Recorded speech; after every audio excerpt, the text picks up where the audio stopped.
dans la pratique du sport que l'on rencontre le plus grand nombre d'accidents musculaires, de la contracture à la rupture musculaire en passant par l'élongation et la déchirure.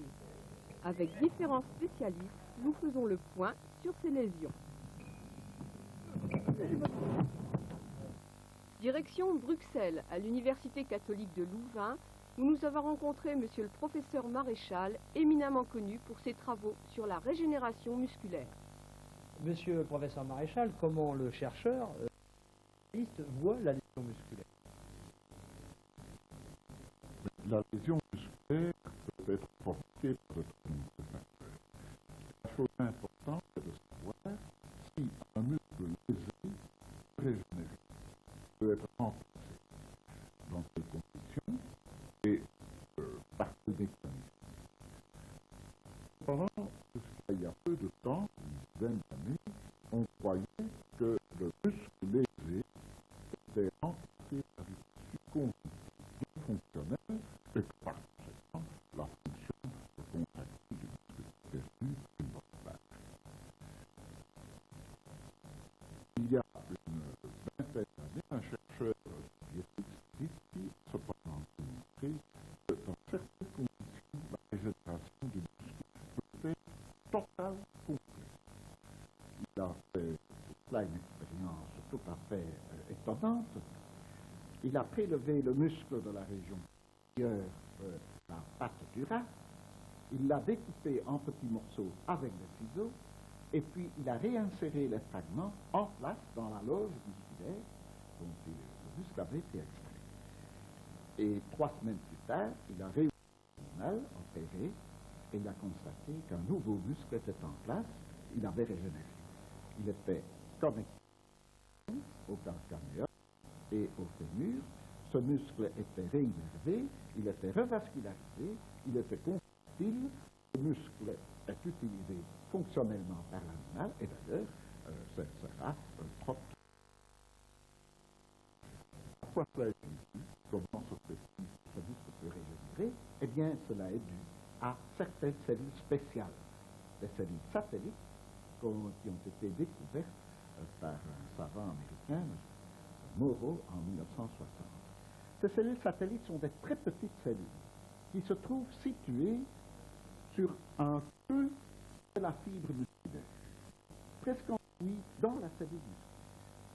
Quand la cellule musculaire, qu'elles sont accolées, est détruite, eh bien, ces cellules satellites commencent à se multiplier, elles prolifèrent, elles se multiplient, et puis elles fusent ensemble pour former une nouvelle fibre musculaire. Tandis que l'ancienne fibre musculaire qui a été lésée, celle-là, elle est nécrotique, elle est détruite par le macrophage. Et donc, ce sont les cellules satellites qui vont remplacer la fibre musculaire lésée. Ces cellules satellites sont formées pendant l'embryogenèse, c'est-à-dire quelques jours après la conception. Et elles sont formées au moment où se forment les muscles. Certaines des cellules initiales qui forment les muscles s'isolent et au lieu de fusionner avec les fibres musculaires, vont se placer sous la membrane, comme je l'ai dit. Donc, les cellules satellites sont en fait des cellules souches à valeur embryonnaire, capables de proliférer abondamment, parce qu'elles ont gardé cette capacité qu'ont les cellules embryonnaires de proliférer abondamment et différencier ultérieurement dans une cellule musculaire adulte. Après la destruction musculaire, quels sont les facteurs qui favorisent la régénération musculaire? Eh bien, pour qu'il y ait une régénération musculaire, il est évident qu'il faut d'abord avoir des cellules satellites. Si les cellules satellites sont détruites par gelure, rubure, vous n'aurez pas de régénération. Ou bien, si les cellules satellites sont absentes, par exemple dans un hématome qui se forme au centre d'un muscle, vous n'aurez pas de régénération musculaire. Et donc, dans un hématome, il n'y aura pas de régénération musculaire du tout. Au contraire, cet hématome va être colonisé par des fibroblastes et va être remplacé par une grosse cicatrisation conjonctive. Une deuxième condition, c'est que le squelette conjonctif qui enserre les cellules musculaires doit être intact. Dans ces conditions, la cellule satellite peut proliférer à l'intérieur du tube endométrial et remplacer la fibre musculaire. Vous aurez alors une régénération musculaire qui est parfaite. Mais si le tube endométrial qui entoure la fibre musculaire est détruit, est rompu, à ce moment-là, les cellules satellites peuvent sortir du tube endométrial. Elles peuvent coloniser les espaces conjonctifs avoisinants et les fibres musculaires néoformées vont se faire dans des directions variées et par conséquent la régénération sera moins bonne. De même, la réinnervation de ces nouvelles fibres sera moins bonne aussi si le tissu conjonctif qui entoure les fibres nerveuses est détruit. Un troisième facteur important, c'est l'utilisation fonctionnelle. Il faut que le muscle soit mobilisé pendant la régénération. Pourquoi? Mais parce que cela favorise la réorientation des fibres musculaires néoformées. Le champ de force créé par la contraction favorise en fait la bonne orientation des fibres musculaires et permet leur différenciation dans le type de fibres musculaires nécessaires pour une bonne physiologie du mouvement. Il y a alors des facteurs plus accessoires, mais quand même importants, des facteurs notamment hormonaux. Parmi eux, on peut citer l'hormone qui déprime la régénération. Le mécanisme par lequel elle déprime est probablement que ces hormones répriment l'inflammation qui est nécessaire à la destruction des débris de fibres musculaires situées dans les endométriales. Après une lésion musculaire, donc la phase inflammatoire est nécessaire au bon processus cicatriciel. Ah, elle est nécessaire à une bonne régénération. Et cela est assez facile à comprendre. Lorsque une lésion a atteint la membrane d'un muscle, eh bien, le calcium extracellulaire va entrer dans le muscle, provoquer des contractions locales de myofibrilles, l'activation de protéases et une nécrose du tissu musculaire, de la cellule musculaire. Ces débris nécrotiques devront être évacués avant que les cellules satellites puissent les remplacer par de nouvelles fibres musculaires. Donc ces débris musculaires devront être phagocytés par des macrophages qui envahissent le muscle très rapidement après la lésion et vont nettoyer donc ces débris. Donc il faut une phase d'inflammation pour éliminer les débris nécrotiques du muscle. Cette phase d'inflammation peut être déprimée si vous utilisez des anti-inflammatoires ou des stéroïdiens. Est-ce que la fibre musculaire cicatrisée, régénérée, possède les mêmes propriétés? Alors, c'est précisément en vue de répondre à cette question que nous faisons des expériences. Nous examinons d'abord les propriétés mécaniques du muscle régénéré. Et nous le faisons en le muscle de l'animal et en le plaçant dans une chambre où il peut survivre et nous stimulons et nous avons cette propriété mécanique dans sa. Et ensuite, lorsque le muscle a fait toutes les expériences mécaniques, on le démonte et on peut examiner les protéines contractiles qui se trouvent dans ce muscle, la myosine, l'actine, quelles sont leurs qualités. On peut aussi faire des coupes histologiques et examiner la structure histologique du muscle et l'aspect des fibres musculaires en régénération comparé au muscle contrôle. Ce sont donc les trois aspects principaux que nous étudions. Est-ce que la fibre musculaire lésée, régénérée, possède toutes ses propriétés contractiles? En gros, oui, on retrouve les mêmes propriétés contractiles, mais il y a tout de même des différences assez importantes.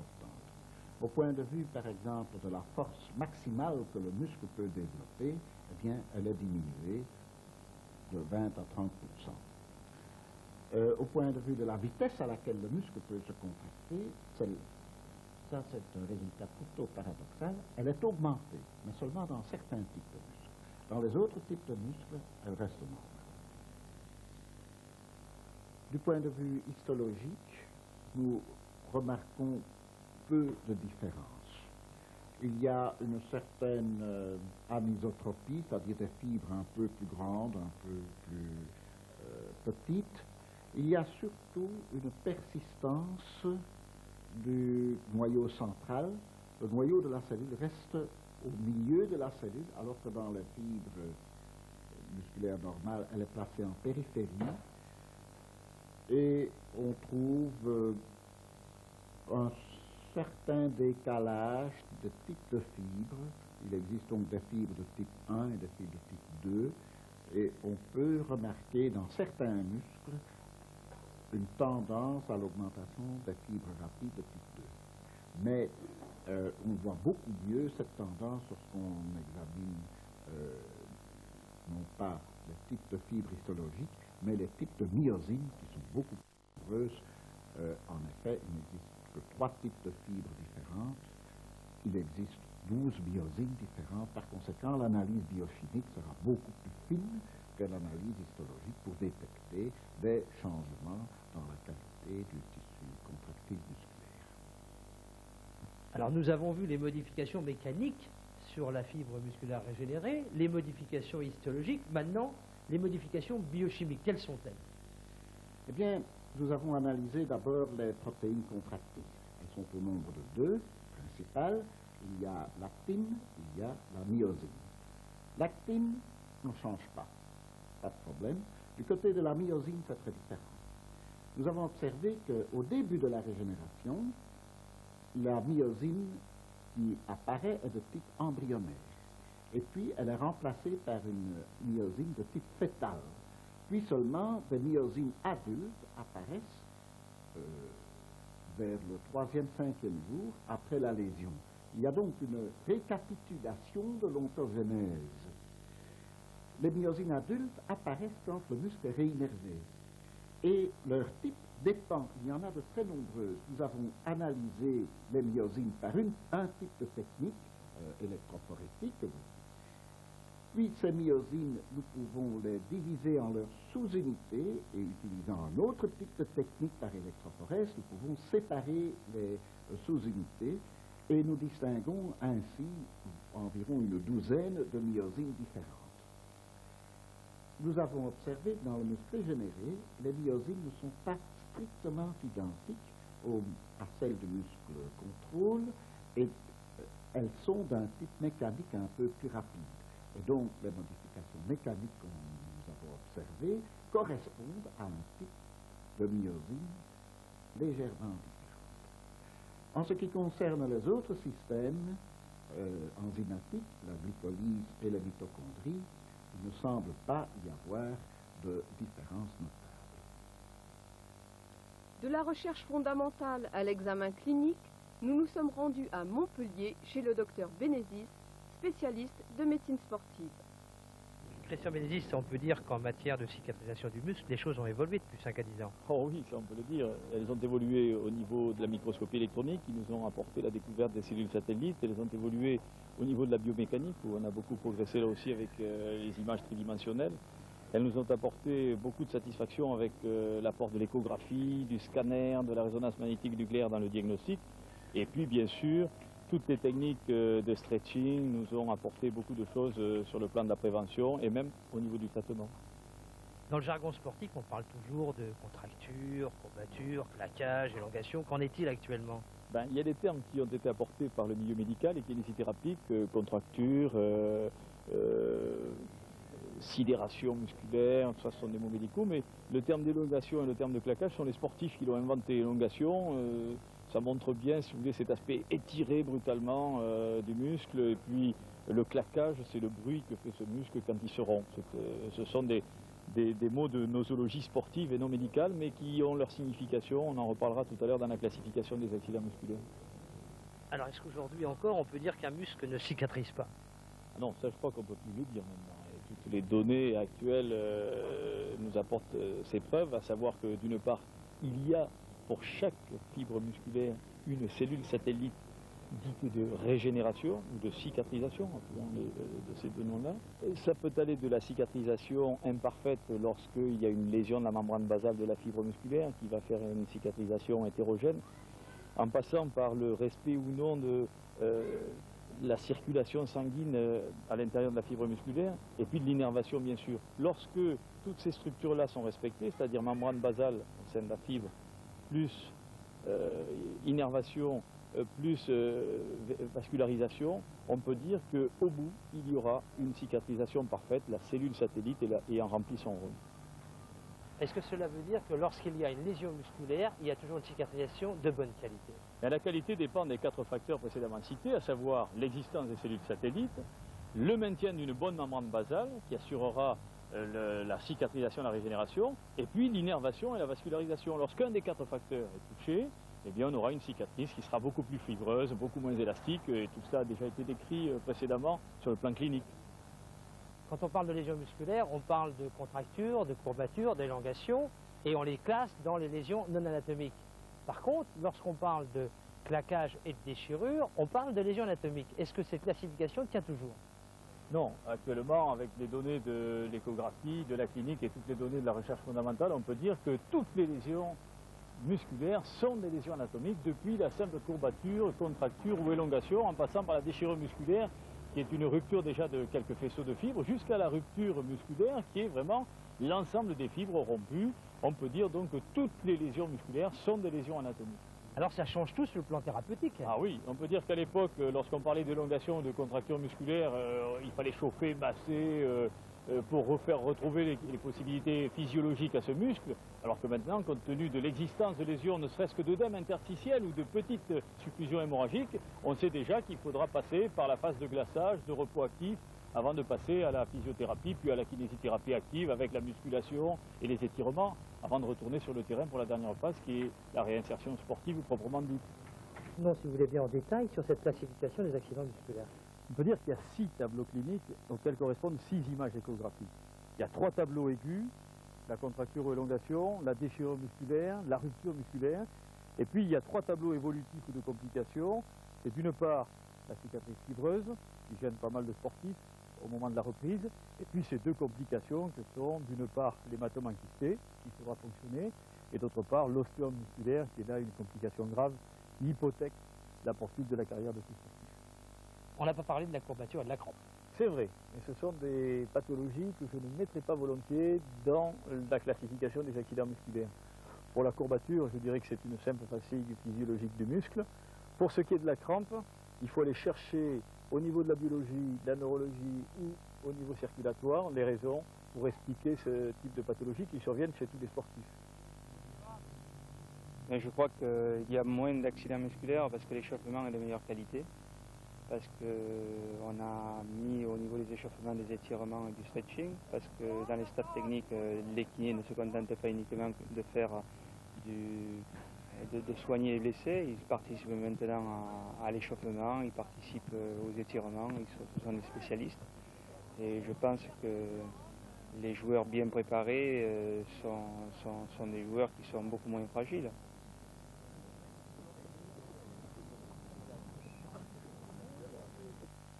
Peut-on prévoir l'accident musculaire? La réponse du professeur Orsetti, hôpital La Péronie à Montpellier. Pour nous, endocrinologues, eh bien, le muscle va avoir son plein rendement et bien entendu son parfait état d'équilibre quand il y aura une ambiance métabolique et hormonale tout à fait équilibrée. Sans cela, le muscle ne peut pas fonctionner normalement. Alors une lésion musculaire, c'est un grand mot, mais une lésion musculaire peut être simplement une atteinte fonctionnelle passagère d'un état justement d'équilibre et qui va pouvoir au bout de quelques semaines être repris par un repos et bien entendu par les corrections des anomalies métaboliques, mais ça peut être aussi une atteinte plus chronique, plus grave lors de maladies révélées endocriniennes, par exemple comme le diabète sucré, comme la maladie de l'acide urique, etc. Et c'est pour cela que, bien entendu, on aura maintenant, avec les critères nouveaux de recherche, on a à faire le point sur des paramètres marqueurs du bon état protéique et du bon état des enzymes musculaires. Il y a aussi les autres métabolismes qui sont de véritables sources d'énergie et qui vont, comme la chaudière a besoin de charbon pour, bien entendu, faire sa chaleur et son énergie mécanique, eh bien, le muscle va avoir besoin de glucides, qui sont, bien entendu, l'énergie principale de ce muscle. Et cela, pour nous, donc, on peut résumer ce qu'est le muscle vu par l'endocrinologue, c'est le métabolisme glucido-protéique surtout, et les enzymes qui sont les stimulateurs, quelque sorte, du fonctionnement musculaire. Alors justement, de façon classique, les protéines contractiles sont l'actine, la myosine, la troponine, et les enzymes en question sont la CPK, c'est-à-dire la créatinine phosphokinase, la LDH aussi, mais c'est dans un état moindre, la lactopodéshydrogénase. On peut, pendant les tests d'effort, pendant pratiquement la demi-heure de tests d'effort par pédalage, on peut mettre en évidence, même sur un patient qui n'a pas dans les valeurs basales d'anomalie, on peut, à l'occasion justement du test d'effort, faire révéler cette anomalie avec des décharges importantes d'enzymes CPK et de myosine en particulier, et ça nous paraît actuellement être de très bons marqueurs. Bien entendu, il va falloir sans doute continuer à préciser encore la spécificité de ces marqueurs. Mais en tout cas, quand il y a une anomalie, soit sur les enzymes musculaires, en particulier quand elles s'élèvent terriblement, et surtout quand elles restent élevées de façon chronique, ou bien sur les marqueurs protéiques comme la myosine, eh bien, et quand elle est très élevée, on peut déjà se demander si là on ne rentre pas soit dans un état de fatigue musculaire chronique, soit dans un état de surentraînement, et on sait très bien que ces états-là peuvent conduire à un accident musculaire, ligamentaire, et bien entendu on doit pouvoir avoir le courage de mettre au repos un sportif qui a déjà un marqueur élevé, un marqueur qui montre qu'il y a un risque important si on le fait continuer à pratiquer son sport. C'est sûr que, avant toute chose, et on en révèle pas mal d'anomalies de ce côté-là, il faut une bonne hydratation. Et on ne se rend pas compte des dégâts que peut faire une déshydratation, même relative, pendant un état fonctionnel ou une activité. Deuxièmement, il y a le bon équilibre nutritionnel, et en particulier, comme je l'ai dit en commençant, c'est cet équilibre énergétique qui est apporté par les sucres, c'est-à-dire par les glucides. Et ça, c'est le garant, un des garants métaboliques justement du bon fonctionnement musculaire. Si on n'a pas d'équilibre glucidique, c'est l'effondrement. C'est l'effondrement, même de façon aiguë. Ensuite, un bon sommeil. Un bon sommeil fait partie des conseils métaboliques. Parce que bien entendu, on sait très bien que pendant le sommeil, il y a certaines hormones qui régénèrent en quelque sorte les protéines, en particulier l'hormone de croissance, qui est l'hormone de l'anabolisme protéique. Bien entendu, il ne faut pas aller trop loin, et vous le savez sans doute, malheureusement, on a eu ces dernières années des échos qui montraient que certains sportifs conservaient de dopage. Mais bien entendu, il faut être vigilant et savoir conseiller à ce niveau métabolique. Mais de toute façon, c'est vrai que le sommeil entraîne une réparation protéique pendant la nuit. Donc il ne faut pas la fausser, cette réparation, et c'est pour ça que le sportif doit bien dormir. Et puis, il y a toute une ambiance, bien entendu, neuromusculaire, qui fait partie aussi des métabolismes, puisque on sait maintenant que des médiateurs chimiques nerveux, comme les bêta-endorphines, comme les encéphalines, etc., sont aussi des éléments métaboliques indispensables au bon équilibre du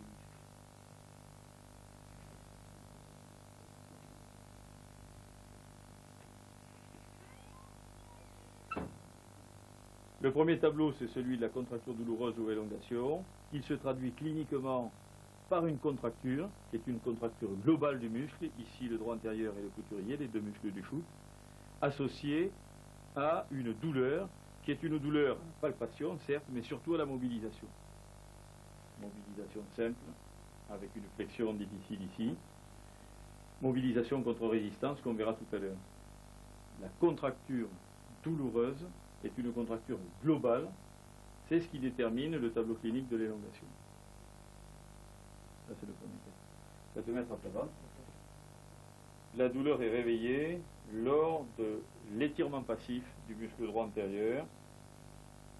C'est le test typique permettant de poser le diagnostic d'élongation.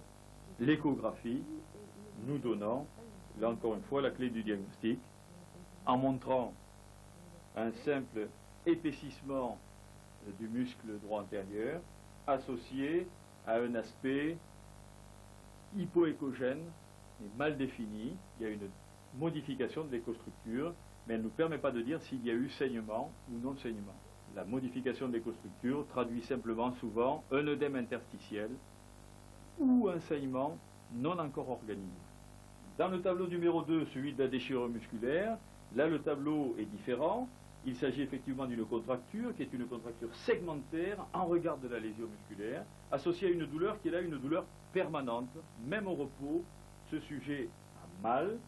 Le troisième élément du trépied symptomatique étant l'hématome. Et les trois signes qui permettent d'identifier l'hématome, ce sont d'une part la tuméfaction, l'augmentation de volume du muscle, d'autre part l'échymose, mais elle est inconstante, et enfin l'existence, lorsqu'on est sur le terrain, d'une encoche qui ne dure que quelques minutes à quelques heures, qui est ensuite noyée par le saignement, qui va disparaître donc pour ne réapparaître que quelques semaines à quelques mois après lors de la cicatrisation. Deux tests permettent de situer l'impotence fonctionnelle qui est importante dans ce deuxième tableau. D'une part, la flexion contre résistance, réfléchis pas bien, qui entraîne une exacerbation de la douleur.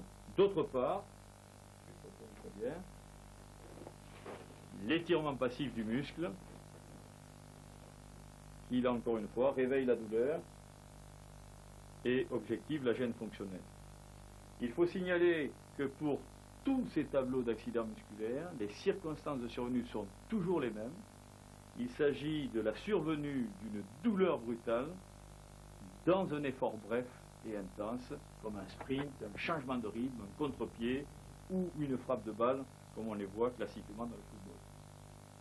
L'image échographique correspondant au tableau de déchirure musculaire donne une augmentation d'épaisseur du muscle, comme le tableau 1, une image anéchogène ou hypoéchogène correspondant au saignement, avec un renforcement postérieur des échos. C'est le triptyque classique de cette image numéro 2, qui est celle de la déchirure musculaire avec saignement. Le troisième tableau, donc le plus péjoratif pour les accidents musculaires aigus, c'est la rupture. C'est un tableau qui est caractérisé cliniquement par les trois signes de la déchirure musculaire, c'est-à-dire l'augmentation de volume brutal du muscle, l'hématome, et puis l'impotence fonctionnelle majeure qui va entraîner la sortie du terrain sur la civière. Il faut y ajouter le bruit caractéristique que fait le muscle quand il se rompt. Sur le terrain, on l'entend à 10 mètres. C'est ce qui a donné d'ailleurs le nom de claquage à cet accident-là. Et puis l'encoche, cette encoche caractéristique, là encore une fois, qui ne sera là que quelques minutes à quelques heures, qui disparaîtra ensuite noyée par l'hématome pour ne réapparaître que quelques semaines à quelques mois après, au stade de rupture vieillie. L'image échographique correspondant à la rupture musculaire clinique, c'est l'association d'une image anéchogène, qui signe là encore une fois une suffusion hémorragique liquidienne, associée effectivement au renforcement postérieur des échos. Et dans ce lac anéchogène liquidien, il y a les fibres musculaires rompues qui baignent, donnant cette image en battant de cloche caractéristique de ce tableau numéro 3. On peut résumer le tableau clinique des ruptures vieillies sous forme anecdotique. Il s'agit d'un footballeur qui s'est blessé 3 ou 4 mois avant, diagnostic initial posé, déchirure musculaire, et puis à la reprise, 3 mois après, il ne marque plus de but, il est sur le banc de touche, quand ça n'est pas dans les tribunes, il vient consulter en disant « Je me suis claqué il y a 3 mois, j'ai repris normalement après un traitement adapté, je cours comme avant, mais je ne marque plus de but. À l'examen clinique, on ne retrouve que peu de signes, le muscle n'est pas tuméfié, il n'y a pas d'échymose.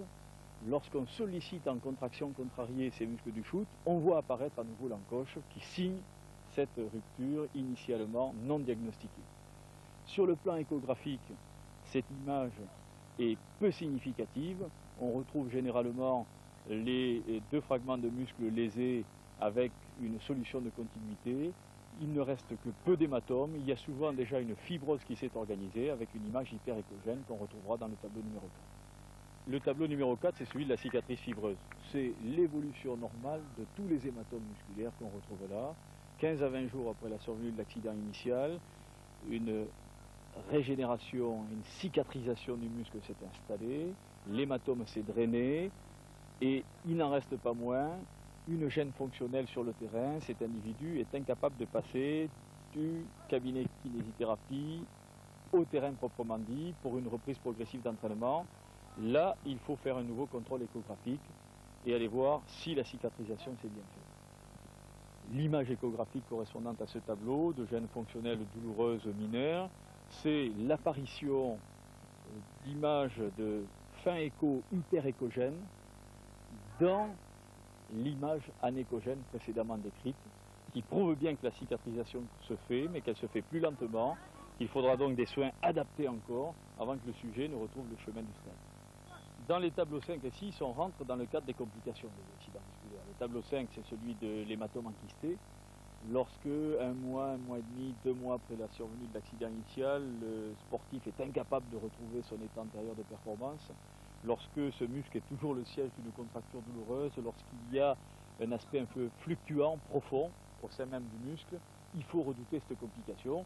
Là, encore une fois, c'est l'échographie qui apportera la clé du diagnostic, en nous montrant une image de persistance de cette zone anéchogène bien marquée, entourée d'un fin liseré, sans le renforcement postérieur des échos, qui prouve bien qu'il y a là une lésion hématique qui s'est organisée avec une coque fibreuse, souvent entretenue par un petit vaisseau qui vient nourrir cet hématome enkysté.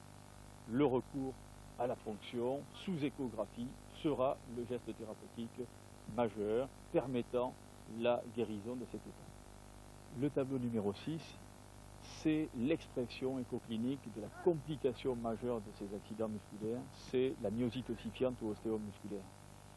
Cliniquement, lorsque 1 à 2 mois après la survenue de l'accident initial, la contracture musculaire devient de bois, la douleur est exacerbée, le muscle perd son ballottement physiologique, lorsqu'il y a une rétraction de ce muscle lésé, lorsqu'il y a au test de flexion contrariée ou d'extension contrariée une hyper augmentation de la douleur et de la gêne fonctionnelle, il faut craindre cette complication.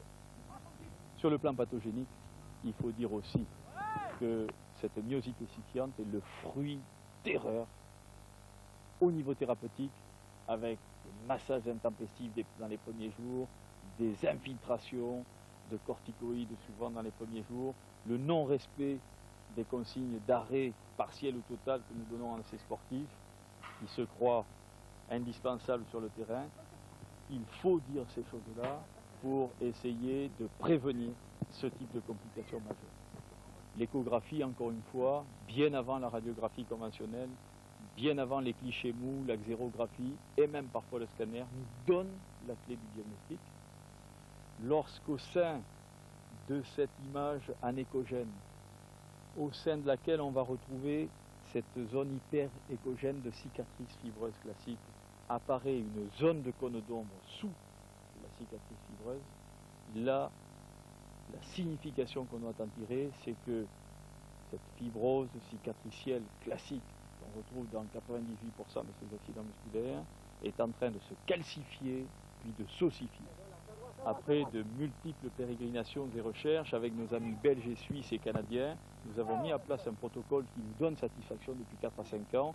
C'est l'association d'indométacine intramusculaire pendant 1 mois, associée à une radiothérapie à dose anti-inflammatoire, 750 rad en 10 séances, la chirurgie éventuelle en fonction de la gravité de la lésion lorsque lorsqu'elle siège dans le corps charnu du droit antérieur, muscle du shoot, comme on l'a dit, lorsqu'elle siège dans le corps charnu des ischio-jambiers, eh bien, la chirurgie permettra l'ablation de la lésion.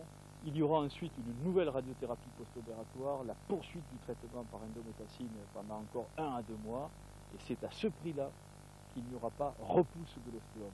Dans tous les autres cas, c'est une statistique maintenant de près de 70 cas d'ostéome musculaire sur plus de 5000 accidents musculaires répertoriés en 15 ans.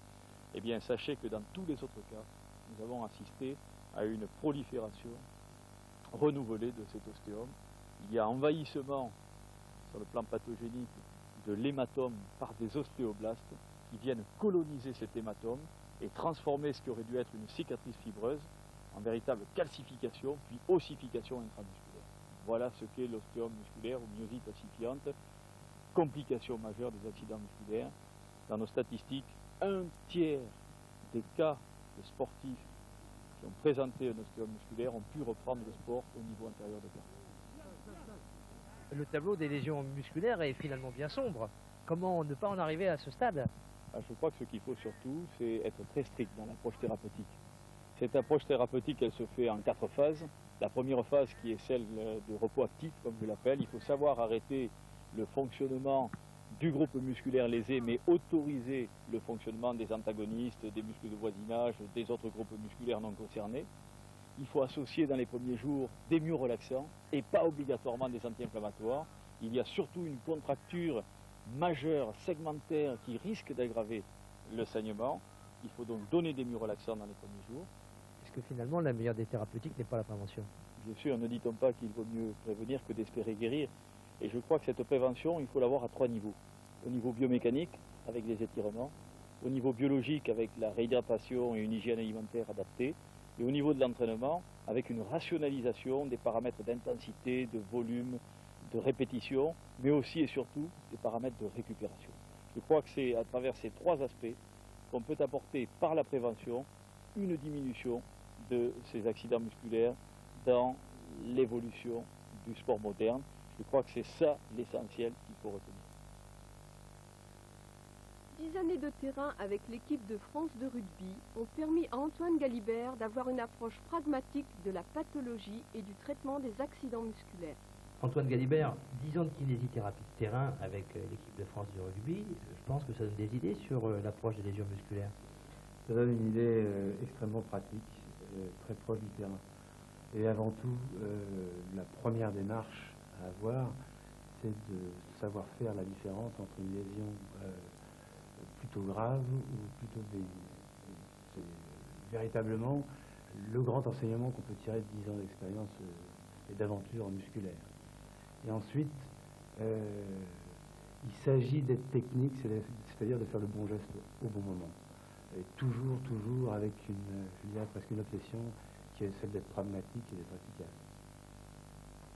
Justement, soyons pragmatiques. Alors, que rencontrez-vous comme type de lésion dans le rugby? Je crois qu'on peut les diviser en 2 grands groupes. C'est essentiellement les contusions musculaires, d'une part, et d'autre part, tout ce qui est pathologie musculaire, qui se subdiviserait en claquage, déchirure, contracture et ce qu'on a appelé à une époque le clivage, c'est-à-dire une lésion plutôt de la ponévrose. Je dirais que c'est ces 3 subdivisions qu'on peut donner dans cette deuxième famille de pathologies musculaires. Clivage musculaire, c'est un terme qu'on n'emploie pas souvent. Non, c'est un terme qui a été peu écrit et qui est peu expliqué, que j'emprunte aux gens de l'INSEP. Ça correspond en fait à une lésion musculaire très superficielle qui ne concernerait voire que la ponévrose. Et à ce propos, je crois que ça résume assez bien les problèmes qu'on rencontre dans les pathologies musculaires. C'est à la fois simple et compliqué. C'est simple dans le traitement parce qu'on respecte de grands principes qui n'ont pas bougé d'iota depuis des années. Et c'est compliqué dans l'analyse, dans le bilan musculaire qu'il faut faire sur le terrain, sur le vif du sujet. Et là-dessus, je me suis attaché, sans faire trop de moi-jeu, à répertorier des gestes cliniques, techniques, qui permettent de différencier la gravité d'une lésion par rapport à l'autre et d'avoir juste derrière une attitude thérapeutique juste et efficace. Rapidement sur le clivage, en interrogeant le sportif ou blessé, on se rend compte qu'il a une douleur qu'il décrit comme étant une douleur longiligne. Par ailleurs, en ce qui concerne le claquage, les grosses lésions, il y a un geste, deux gestes qui reviennent au même, qui permettent de véritablement définir la gravité de la lésion. C'est soit demander au sujet de faire travailler l'antagoniste du muscle lésé, c'est-à-dire dans le cas présent le quadriceps par rapport au ischio-jambier, et de lui demander de pousser sur ma main, pousse sur ma main, et au moment où on sent que l'intensité est suffisante, de faire un petit relâché. Je recommence la manœuvre, on pousse, en l'occurrence donc sur le quadriceps, sachant que c'est l'ischio qui est lésé, et on relâche, et d'observer ou d'interroger le sportif et de savoir s'il ressent une petite douleur. Cette manœuvre, dans différents degrés d'amplitude, pour être tout à fait sûr de son pronostic.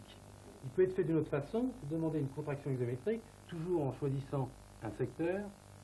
Allons-y, on demande par contre là, doucement une contraction, et de relâcher, tirer un petit peu de façon vive. On recommence, demander une contraction de l'ischio-jambier, de donner une petite impulsion, tout en maintenant la contraction, et de voir si une douleur vive, en règle générale, apparaît. Bien, ces tests-là, ces deux gestes techniques, qui sont quand même relativement méconnus, peuvent être faits de façon répétitive au cours de la rééducation et permettent de savoir un petit peu où on en est de l'évolution de la cicatrisation du muscle. Sachant que par ailleurs, tous les examens complémentaires, échographie et autres, peuvent être faits, l'étude du ballottement musculaire, la potence fonctionnelle, enfin des choses qui sont plus classiques et bien connues.